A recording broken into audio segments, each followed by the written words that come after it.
ہاتھ لگانا. زبانی پڑھنا ہے آپ نے, بے وضو پڑھ لو, آدھا ثواب ملے گا, آدھا ثواب ملے گا. سب سے زیادہ قرآن پاک کو نماز میں پڑھنے کا ثواب زیادہ ہے, سب سے زیادہ ثواب نماز میں پڑھنے کا ہے. اس کے بعد دیکھ کر باوضو پڑھنے کا ثواب زیادہ ہے جی. اور اگر کوئی پڑھ نہیں سکتا, صرف یوں دیکھتا ہے نا قرآن پاک کہ میرے رب کا کلام ہے, میرے اللہ کا کلام ہے, صرف محبت سے دیکھ لے, اس دیکھنے پر بھی ثواب ملتا ہے. یہ وہ کتاب ہے میرے بھائی, یہ وہ کتاب ہے. لیکن ہم اس دیکھنے سے بھی محروم ہو گئے. بہترین خوبصورت غلاف کے اندر ہم اس کو لپیٹ کے اور جناب بڑی اونچی جگہ میں حفاظت کے ساتھ, عزت کے ساتھ رکھتے ہیں. میرے بھائیو, یہ عزت نہیں ہے, غفلت ہے, بے اکرامی ہے. اس کو پڑھنا, اس پر عمل کرنا قرآن پاک پر, اصل یہ ہے, اصل یہ ہے میرے بھائیوں. باقی اس کے پڑھنے کا بھی ثواب ہے, اس کے پڑھانے کا بھی ثواب ہے, اس کی نشر و اشاعت کا بھی ثواب ہے. میرے بھائیوں, قرآن ہی تو ہے کتاب جس کی برکت سے زمین و آسمان کا نظام قائم ہے. یہ قرآن ہی تو ہے جس کی برکت سے میرے بھائیوں آج جو ہے سارا نظام چل رہا ہے جی. اللہ کا نام ہے, قرآن پاک ہے, بس یہ کلام اللہ ہے. جب بندہ پڑھتا ہے, اللہ تعالیٰ اتنی توجہ سے قرآن پڑھنے والے کو دیکھتے ہیں اور اس کی آواز کو سنتے ہیں. دنیا کی کسی اور چیز کی طرف اتنا اللہ متوجہ نہیں ہوتے جتنا قرآن پاک پڑھنے والے کی طرف متوجہ ہوتے ہیں کہ قرآن پڑھ رہا ہے. ایک آدمی قرآن پڑھتا ہے لیکن اٹکتا ہے, پڑھنا چاہتا ہے لیکن پڑھ نہیں سکتا, اس کو دوہرا ثواب ملے گا جی, زیادہ ثواب ملے گا. اس لیے ہمارے حضرت اس پہ بہت محنت کرتے تھے, فرماتے تھے کہ بھائی قرآن پاک پڑھ لو.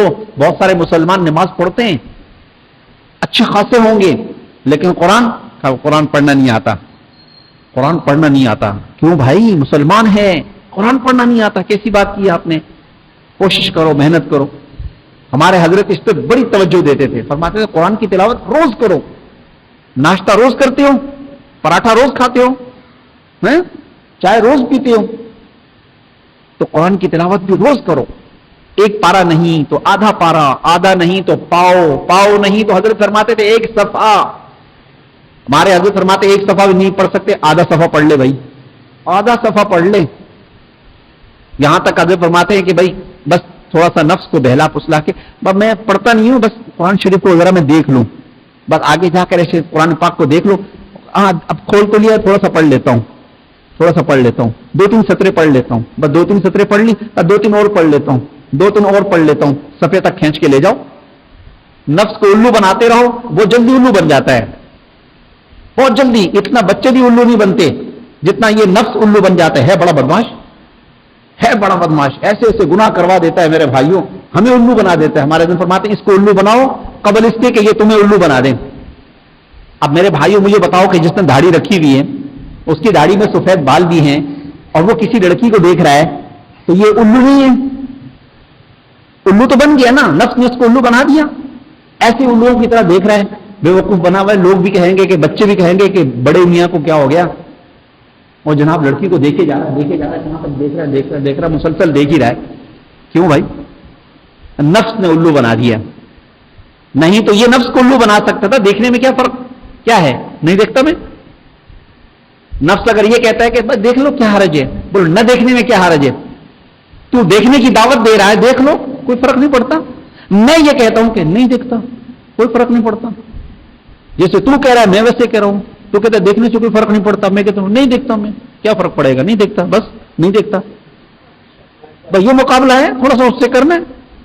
صبح کے ٹائم کہتا ہے ہائے بس نیند پوری نہیں ہو رہی, جس سے میں تھکاوٹ بھی ہے, نماز مسجد میں نہیں گھر میں پڑھ لوں گا.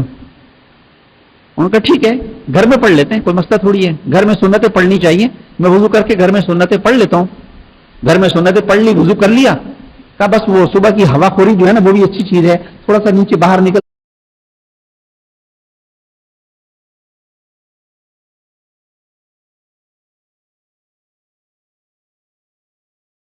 چلے آئے مسجد کی طرف.